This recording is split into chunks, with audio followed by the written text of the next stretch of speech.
परम पवित्र श्रद्धेय भगवा ध्वज सह खंड कार्यवाह श्री रंजीत सहारा जी, इस खंड के खंड व्यवस्था प्रमुख श्रीमान मनोरथ जी, इस मंडल के मंडल कार्यवाह श्री रंजीत टेंडर जी, इस खंड के सह मंडल कार्यवाह श्री आशीष जी एवं आत्मीय स्वयंसेवक बंधु, आज का अपना कार्यक्रम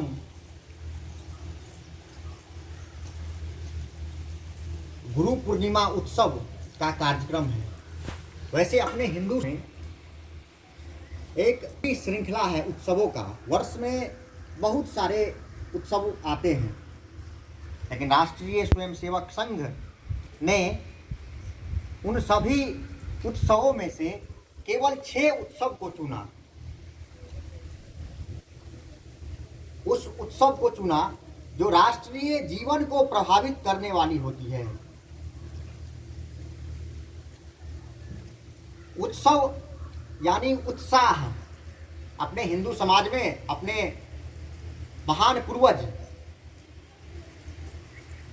उत्सवों की रचना की। हम सभी नित्य दिन रात अनवरत वर्ष भर एक ही कार्य में लगे रहते हैं, उससे हमारे जीवन में निराशा का भाव उत्पन्न होने लगता है। इसलिए उत्सवों की रचना करके अब मानव जीवन में उत्साह की संचार कैसे बनी रहे, इसलिए उत्सवों की रचना की गई।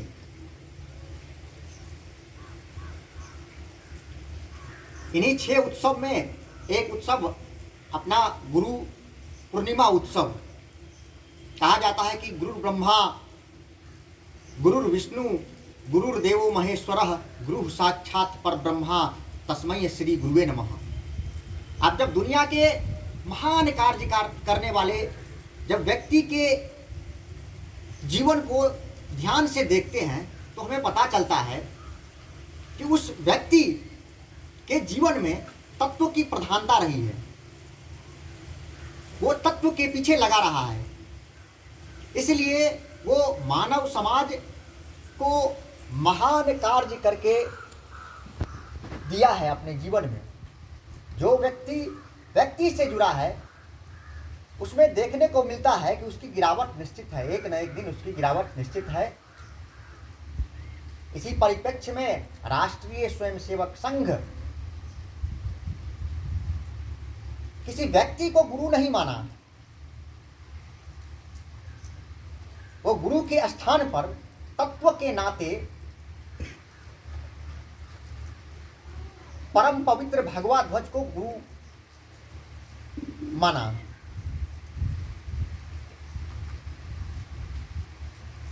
कहते कि व्यक्ति में गिरावट आती रहती है। अपने जो संघ के संस्थापक परम पूजनीय डॉक्टर केशव बलिराम हेडगेवार जी सभी स्वयंसेवकों से मत जानना चाहा कि अपने संगठन का गुरु किसे बनाना चाहिए, तो सभी स्वयंसेवक एक मत से बताए कि इस संगठन की स्थापना आप ही के द्वारा की गई है, अतः आप ही इनका गुरु हुए। राष्ट्रीय स्वयंसेवक संघ के प्रथम पूजनीय सरसंघचालक दूरदृष्टा थे। उन्होंने कहा कि व्यक्ति नहीं तत्व को गुरु बनाया जाए। व्यक्ति में परिस्थिति के अनुसार उतार चढ़ाव आते रहते हैं। अपने भारत देश में गुरुओं की एक लंबी श्रृंखला है। जब ऐसे महान गुरुओं की ओर ध्यान जाता है तो पता चलता है कि उन महान गुरुओं में भी परिस्थिति के अनुसार जीवन में कभी न कभी गिरावट का दौर देखने को मिलता है। गुरु वशिष्ठ सभी गुणों से युक्त होते हुए भी केवल एक परिवार की सेवा में, आशीर्वाद में अनुकंपा प्रदान किए, वो प्रभु श्री रामचंद्र जी का जो राज परिवार था। लेकिन सामान्य मानव जीवन में सामान्य मानव जीवन के परिवार को परिष्कृत परिमार्जन करने का कोई कार्य उन्होंने नहीं किया। उनके एक गुरु हुए थे विश्वामित्र,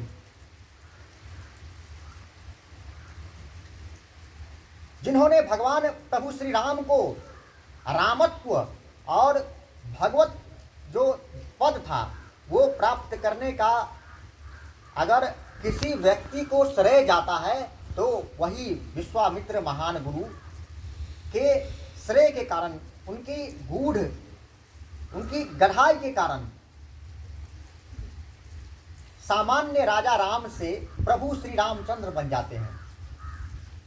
वो बाल्यकाल में ही प्रभु श्री राम जी को यज्ञ की रक्षार्थ के लिए अपने साथ उनको ले जाते हैं। रास्ते में उनको बताते हैं अपने इतिहास के बारे में, अपने परिस्थिति के बारे में उनको बताते चलते हैं। सोचिए कैसी कल्पना रही होगी। राज परिवार में भगवान राम जन्म तो लिए, उनको एक न एक दिन राजा बनना था, ये भी तय था। लेकिन महर्षि गुरु विश्वामित्र के जीवन में क्या कल्पना, उसके मन में, उसके हृदय में क्या कल्पना रही होगी कि भारत का कैसा राजा होना चाहिए, उसकी तैयारी कैसी होनी चाहिए, हम भारतवर्ष को कैसा राजा दे सके जो आने वाली पीढ़ी के लिए मिसाल साबित हो। और आज भी राम राज्य के रूप में आज भी याद किया जाता है। आज भी हमारे प्रेरणा, हमारा लक्ष्य होता है कि एक ही कि राम राज्य की स्थापना करना। कैसा राजा का निर्माण किया होगा उन्होंने। कहते हैं कि राजा राज परिवार में बैठने से बेहतर राजा नहीं हो सकता, निर्माण नहीं हो सकता। इसलिए उन्होंने प्रभु श्री रामचंद्र को उन्होंने समाज के बीच ले गया, समाज को नजदीक से दिखाया, समाज की परिस्थिति क्या है, स्थिति क्या है, और उन्हें मर्यादा पुरुषोत्तम, मर्यादा का एक एक रचना की उन्होंने बहुत कढ़ाई की, मेहनत करके। लेकिन उनके जीवन में भी कहा जाता है कि एक त्रिशंकु ऋषि नाम का एक उनका शिष्य हुआ करता था। तो उन्होंने बोला कि गुरुजी, गुरुदेव, मुझे स्वर्गलोक जाना है, सदैह स्वर्गलोक जाना है। तो उन्होंने बोला अच्छा तुमको स्वर्गलोक जाना है, ठीक है चले जा। उन्होंने अपने तपोबल के बल से उनको स्वर्गलोक भेज दिया। जब वो त्रिशंकु ऋषि स्वर्गलोक गए तो चूंकि स्वर्गलोक में सदेह आना वर्जित है तो वो नहीं आ सकते, उनको बाहर धक्का देके बाहर गिरा दिया। त्रिशंकु जो शिष्य था उनका, वो गिरते गिरते जैसे ही नीचे की ओर आ रहा था, उन्होंने हल्ला किया, उन्होंने चिल्लाया कि गुरुदेव जी मुझे, मेरी रक्षा करो, गुरुदेव जी मुझे धकेला गया है। तो विश्वामित्र जी ने वो अपने तपोबल के बल से उनको वहीं पे रोक दिया। सारी जब उनका जो शिष्य सारी बात जब गुरु विश्वामित्र को बताए तो गुरु विश्वामित्र को अहंकार उत्पन्न हो गया और वो सोचने लगे अच्छा मेरे द्वारा भेजे गए शिष्य को वो स्वर्गलोक से वापस कर दिया, उनकी इतनी हिम्मत, मैं दूसरा स्वर्गलोक का निर्माण करूंगा। हम जानते हैं कि स्वर्गलोक का निर्माण करने के लिए नक्षत्र ग्रह बहुत सारी चीजों की आवश्यकता होती है। तब जब वो दूसरा स्वर्गलोक निर्माण करने लगे तब सारे ऋषि मुनि देवता सब लोग आए इनको मनाने के लिए कि प्रभु की महर्षि जो अपने जो पृथ्वी का संरचना है, संतुलन है, वो बिगड़ जाएगा, इसलिए आप ऐसा ना करें। तो उनमें भी अहंकार देखने को मिलता है। इसलिए राष्ट्रीय स्वयंसेवक संघ ने व्यक्ति को गुरु न मान के और तत्व को गुरु माना, परम पवित्र भगवत ध्वज को गुरु माना। क्योंकि राष्ट्रीय स्वयंसेवक संघ का कार्य पीढ़ी दर पीढ़ी चलने वाली कार्य है। ये कोई 2 4 5 दशक 40-50 साल वर्षों का कार्य नहीं है। ये राष्ट्रीय स्वयंसेवक संघ का कार्य पीढ़ी दर पीढ़ी चलने वाली है। आप हम सब जानते हैं कि व्यक्ति मरणशील होता है, आज न कल उनकी मृत्यु निश्चित है, आज न कल उनका अंत निश्चित है।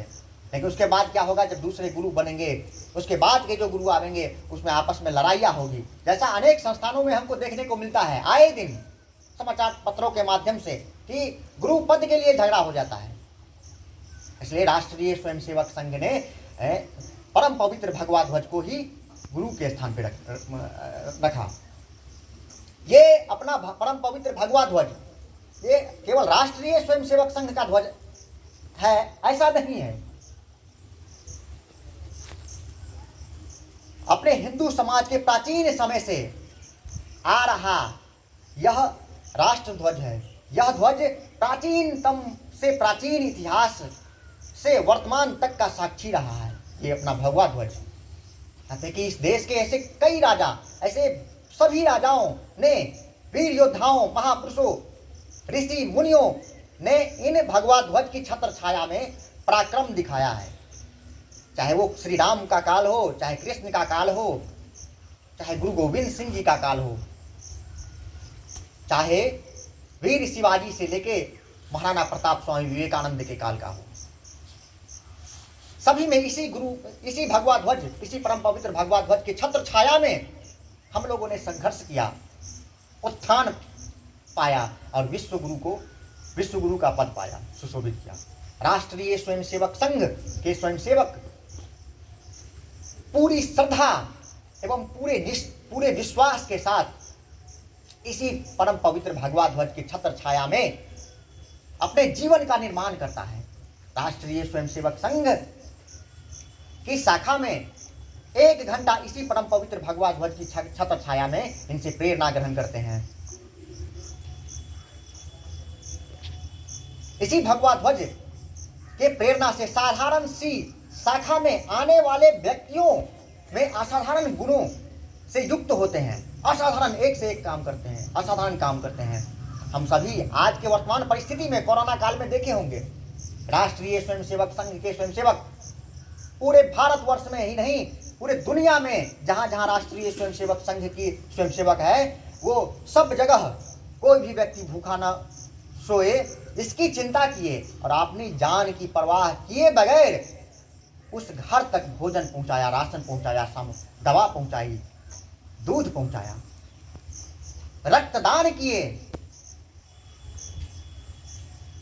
आए दिन न्यूज चैनल पर देखने को मिलता है कि धारावी, मुंबई का एक जगह है धारावी, वहां पे कोरोना का जो प्रसार था इतना तीव्र था, इतना तेजी से बढ़ा कि वहां पे जो सरकारी कर्मी हैं उनके भी हाथ पांव फूल गए। राष्ट्रीय स्वयंसेवक संघ के स्वयंसेवक एक एक घर जाकर के उसको वहाँ के व्यक्तियों का स्क्रीनिंग किया, वहाँ के व्यक्तियों को दवा दिया, वहाँ के व्यक्तियों की घर घर जाके भोजन पहुंचाया। वो जानते हुए कि इस विपरीत परिस्थिति में मैं भी संक्रमित हो सकता हूं, लेकिन उसके बावजूद भी ऐसी कौन सा तत्व रहा होगा, ऐसी कौन सी ताकत रही होगी जिसके बल पे वो समाज का अतुलनीय अनुपम कार्य प्रस्तुत किया समाज के बीच में, और विपरीत परिस्थिति में उन्होंने समाज को संवारा। चाहे परिस्थिति कैसे भी हो, चाहे बाढ़ हो, सुखाड़ हो, भूकंप हो, राष्ट्रीय स्वयंसेवक संघ के स्वयंसेवक सबसे पहले वहां पे पहुंचकर मानव सेवा का कार्य करता है। ऐसी कौन सी तत्व है, ऐसी कौन सी ताकत है, तो हमें पता चलता है कि राष्ट्रीय स्वयंसेवक संघ की 1 घंटा की शाखा में, जो नित्य 1 घंटा की शाखा में हम इसी भगवा ध्वज की छत्र छाया में हम जो साधना करते हैं, वही हमारा आंतरिक ताकत है, वही हमारा आंतरिक बल है। कहा जाता है कि पंजाब के एक शहर में 1857 ईस्वी के क्रांति के बाद भारत में एक संगठन का निर्माण किया गया। वो संगठन पंजाब के श्री राम सिंह कूका नाम के व्यक्तियों ने उस संगठन की स्थापना की। उस संगठन का 3 उद्देश्य था। देश, धर्म और गौरक्षा की बात वो करते थे। जब अंग्रेज के अधिकारी को पता चला कि इस देश में, भारत देश में एक संगठन का निर्माण किया गया है, नौजवानों का एक संगठन का निर्माण किया गया है, तो उनको लगा कि इस संगठन के फलीभूत होने से पहले ही इसके फन को कुचलना आवश्यक है।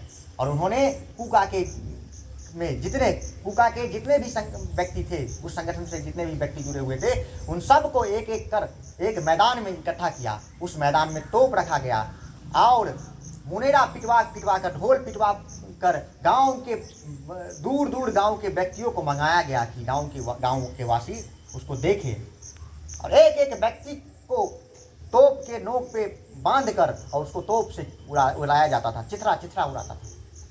एक छोटा सा बालक की बारी जब आई तो एक छोटा सा बालक नौजवान सबको ऐसे ही उड़ाते चला गया। बीच में एक बार अचानक आवाज आया, रे मूर्ख, तो मेरा पीठ जो बांधता है, बांधना ही है अगर तो मेरा सीना बांध। उस अंग्रेज अधिकारी वहां पे हुआ कि भाई आवाज ये केस कहाँ से आई, तो देखा तो पता चला कि ये छोटा सा बालक जिसको पीठ बांधा गया है तोप से, वो बालक बोलता है। अंग्रेज के अधिकारी की उस समय पत्नी भी थी, वहीं पे थी। वो बोली कि नहीं बालक है, छोटा बालक है, और अंग्रेज बोला कि छोटा बालक है, किसी के बहकावे में कुका का सदस्य बन गया है, इसलिए उसको छोड़ दीजिए, माफ कर दीजिए। उसको छोड़ दिया गया। उसको बुलाया गया, सुनो इधर, अरे बालक इधर सुनो, आज के बाद से तुम उस कुका, उस श्री राम सिंह के बात को मत मानना, उसके संगठन में मत जाना, उसके परछाई में भी मत पड़ना। और 2-4 गाली उसको, उसके गुरु को भला बुरा कहने लगा। जैसे ही उसके गुरु को गाली दिया, वो नन्हा सा बालक, छोटा सा बालक झट से उछलकर उस अंग्रेज जो अधिकारी थे उसके दाढ़ी को पकड़ लिया, कस के, दोनों मुट्ठी से कस के उसके दाढ़ी को पकड़ लिया। कहा जाता है कि उस अंग्रेज अधिकारी के उस समय प्राण पखेरु हो गए थे, प्राण संकट में आ गए थे, वो बालक में कितनी शक्ति देखिए। और कहा जाता है कि उसके बाद उस बालक का हाथ तलवार से काट दिया जाता है। ऐसी कौन सी तत्व है गुरु के प्रति जो इस छोटा सा बालक में इतनी ऊर्जा, इतना शक्ति आ जाता है? वो एक ही तत्व है, श्रद्धा और विश्वास।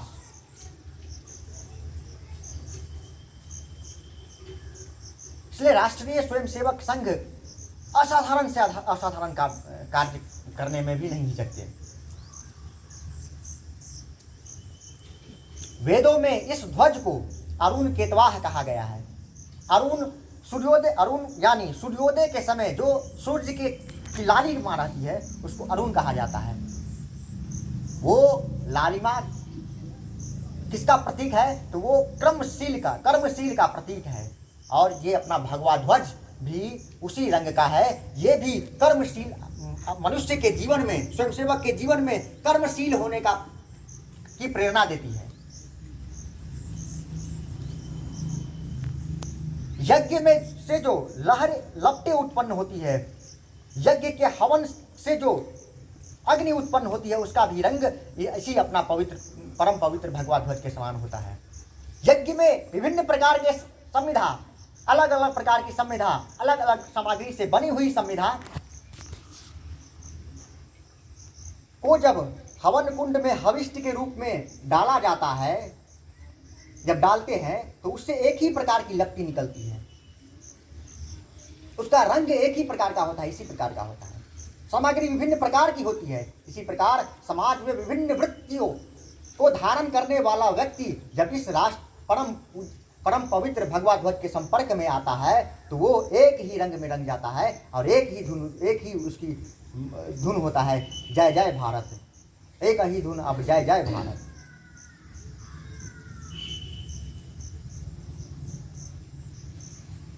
कहता कि अपना परम पवित्र जो भगवा ध्वज को अगर गौर से देखेंगे तो इसकी जो आकृति बनी है वो अखंड भारत का बना हुआ है।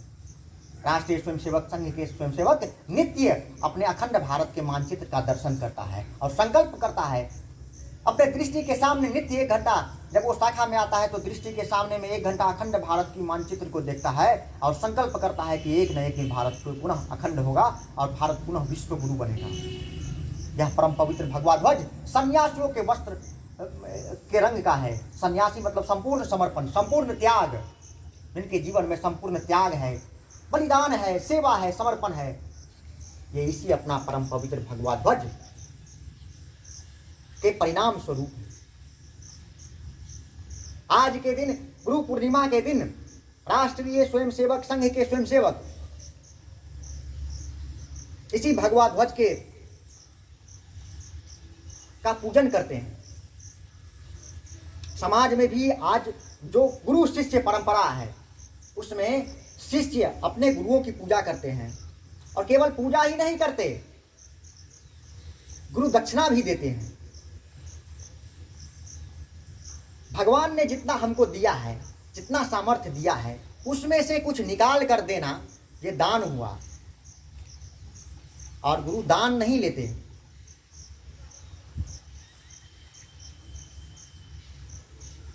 हम दक्षिणा मतलब समर्पण, गुरु को समर्पण भाव से समर्पित किया जाता है, वस्तु को समर्पित किया जाता है, भाव को समर्पित किया जाता है। और दक्षिणा समर्पण का भाव है। अपने राष्ट्रीय स्वयंसेवक संघ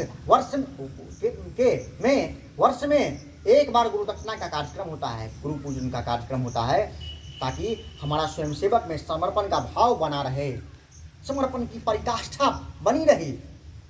इसलिए गुरु दक्षिणा की जाती है वर्ष में एक बार। अपने जो सामर्थ्य है उसमें हम अधिक से अधिक कितना दें, ताकि एक बार जोधपुर के एक महान संत हुए। संत का नाम था बूले शाह। तो वहां पे क्या होता था कि 2 दही बेचने वाली माताएं, वो दिन भर दही बेच करके और उन्हीं के आश्रम के चबूतरा पर दही का हिसाब किताब लगाते थे कि कितना आज खरीदा और कितना बेचा। दोनों हिसाब किताब लगा रहे थे उसमें। तो एक जो दही बेचने वाली माता है, उनका 1 रुपया कम गया, 1 सिक्का कम गया। तो बार बार मिला रहा था, फिर भी नहीं मिल रहा था। तो दूसरी जो माताएं थी, उन्होंने बताया, अरे तुमने जो अपने प्रिय को जो पिलाया दही, उसका तुम ध्यान में रखा, उसका हिसाब किया? तो वो महिला बोलती है कि धत, इसका भी कहीं हिसाब लिया था? अपने प्रिय को जो खिलाया पिलाया उसका भी हिसाब रखा जाता है क्या? कहा जाता है कि संत के हाथ से माला छटक गया और वो झट से चबूतरे पे आया और उन्होंने बताए कि कितनी सहज भाव से तुम इस गूढ़ रहस्य को जान पाई। मुझे लोग संत कहते हैं, लेकिन आज तक मैं इस भाव को, इस शिक्षा को ग्रहण नहीं कर पाया। हम कहते हैं कि मेरा भी सबसे प्रिय भगवान है, लेकिन उसका माला हम दिन भर माला जपते रहते हैं, तो माला फेरते हैं, तो हम उसका गिनती करते रहते हैं। अरे जितना कम किया उतना कम है, उसको ध्यान में क्या रखना। इसकी ऐसा ही हमारा स्वयंसेवक का भी भाव होता है कि जितना हमने गुरु दक्षिणा किया वो कम है, हमें और करना चाहिए। मन में अहंकार नहीं आया। ताकि एक स्वयंसेवक हुए जो मृत्यु के सैया पे पड़े हुए थे, और दूसरे स्वयंसेवक जब उनको मिलने के लिए जब जाते हैं अस्पताल में, तो वो जो 95 वर्ष की जो वरिष्ठ स्वयंसेवक रहते हैं, जिनकी आयु 95 वर्ष रहती है, वो जीवन के अंतिम दौर से गुजर रहे होते हैं। उनको ध्यान में आता है कि अच्छा गुरु दक्षिणा अकाल का चल रहा है, समय चल रहा है, गुरु पूजनोत्सव का समय चल रहा है। उनके आंख से आंसू आ गए। स्वयंसेवक वो अपने मृत्यु की चिंता छोड़, और उनके आंख से आंसू आ गया कि मुझे आज तक कभी गुरु पूजन गुरु दक्षिणा नहीं छूटा, लेकिन मैं कितना अभागा हूँ कि जीवन के अंतिम समय में मेरी गुरु दक्षिणा नहीं हुई। उन्होंने बोला, एक एक दिन अपने सामर्थ्य के अनुसार इकट्ठा किए हुए धन जो उनके बिस्तर के नीचे में रखे हुए थे, उन्होंने दूसरे स्वयंसेवक को कहा कि आप जाइए वहां से लेकर के और मेरी गुरु दक्षिणा कर दीजिएगा। समझिए, चिंतन कीजिए कि कैसा स्वयंसेवक होगा, कैसा व्यक्तित्व होगा जिन्होंने मृत्यु की चिंता छोड़ और दक्षिणा की चिंता की।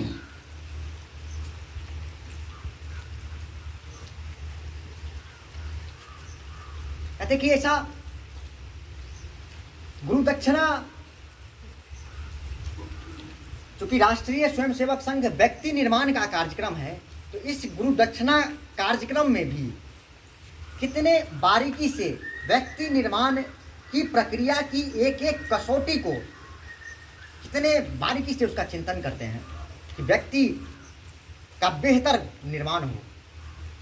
गुरु दक्षिणा में, यहाँ पे भी गुरु दक्षिणा हुई होगी, उसमें लिफाफा लाते हैं, लिफाफा में राशि, एक स्वयंसेवक जाते हैं, ध्वज प्रणाम करते हैं, लिफाफा में राशि डालते हैं, अपना डाल के, और उस लिफाफा को ध्वज के नीचे में रख देते हैं।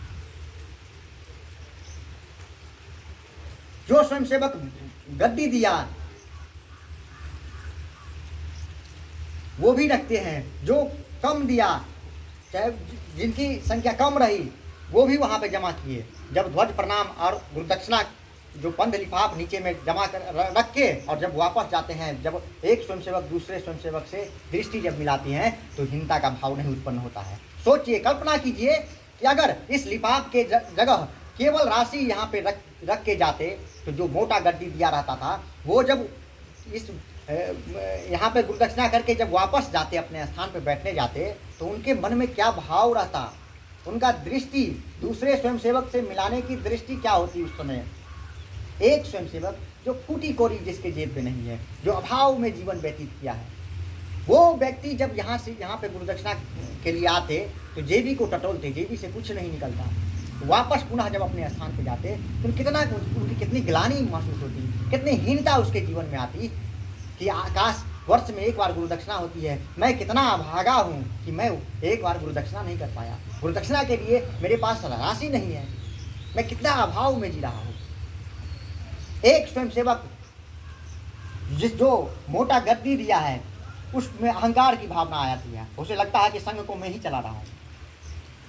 दूसरे में हीनता का भाव आ जाएगा।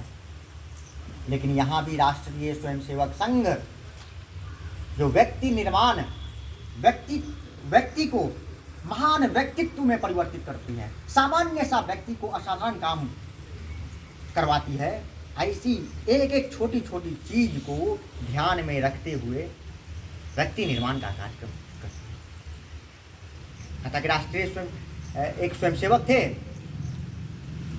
जो स्वर्ण का और वो उनका जो नगर कार्यवाह था वो स्वर्णकार समाज से थे। तो गुरुदक्षिणा का समय था तो उन्होंने अपने घर में जो भी था उनको गया वहाँ पे देने के लिए। तो बोले कि वो जो उनके नगर कार्यवाह थे दुकानदार, वो पूछे उनसे कि अरे भाई ये क्यों दे रहा है, बताओ क्या काम है, अभी तो तुम्हारे घर में कोई काम भी नहीं है, सब कुशल है। तो वो नहीं बताए, अपने बात को टालते गए, बोले कि अरे भाई हमको जो चाहिए वो दो, इसके बदले में जो चाहिए वो दो। बहुत आग्रह किया, उसके बाद भी नहीं पूछा। जब दूसरे दिन आया गुरुदक्षिणा करने के लिए तो जो राशि वो नगर कार्यवाह जी दुकानदार जो राशि दिए वही राशि उन्होंने गुरुदक्षिणा की। उनको बुलाया, अब बुला के उस स्वयंसेवक से पूछा कि भाई इसकी क्या आवश्यकता थी। तो बोले अच्छा ये बताओ कि हमने 3 बार इससे पहले हमने बंधक लगाया था, उस समय तुम पूछा था क्या कि क्यों लगा रहा है, लेकिन आज क्यों पूछ रहा है। स्वयंसेवक का भी ऐसा भाव होना चाहिए कि हम अभाव में भी अपने संगठन के लिए हमारी गुरुदक्षिणा, हमारी समर्पण भाव कम नहीं होनी चाहिए। जैसे संघ का काम अपना काम है, 1 घंटे रोज का हम कमिटमेंट करते हैं, हमारी प्रतिबद्धता होती है 1 घंटे का कि हम नित्य शाखा में 1 घंटा तन समर्पित, मन समर्पित और यह जीवन समर्पित, तन मन धन। और हम गीत गाते हैं कि तन समर्पित, मन समर्पित और यह जीवन समर्पित, चाहता हूँ देश की धरती, देश का समाज, तुझे कुछ और भी दो। ये हमारी प्रतिबद्धता होती है। अभाव में भी हम जैसे अपने परिवार के लिए व्यवस्था करते हैं उसी तरह से दक्षिणा समर्पण का भाव के समय भी हमें व्यवस्था करनी चाहिए।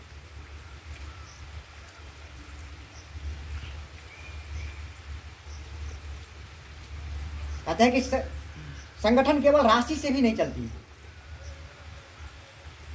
संगठन चलता है तो अपना राष्ट्रीय स्वयंसेवक संघ चलता है तो स्वयंसेवकों के त्याग, समर्पण, सेवा और बलिदान के भाव से चलता है। अपने देश का एक ध्वज है, तिरंगा ध्वज, सम्माननीय पूजनीय ध्वज है तिरंगा। हम सभी स्वयंसेवक आम भारतीय नागरिक के साथ इस तिरंगा की रक्षा के लिए हमारा स्वयंसेवक बलिदान तक हुआ है। हमारा तिरंगा ध्वज हमें जानों से प्यारी है। इस तिरंगा के सम्मान के लिए हमारा कई स्वयंसेवक बलिदान हुए। अपना जो ध्वज, अपना जो पूजनीय ध्वज तिरंगा है वह इस देश का शरीर है, तो अपना भगवा ध्वज इस राष्ट्र की आत्मा है। इस शरीर में जो आत्मा है वो अपना ये जो पुरातन प्राचीन समय से भगवा ध्वज जो आया है ये अपने राष्ट्रीय सांस्कृतिक ध्वज है। ये उस राष्ट्र के शरीर का आत्मा है।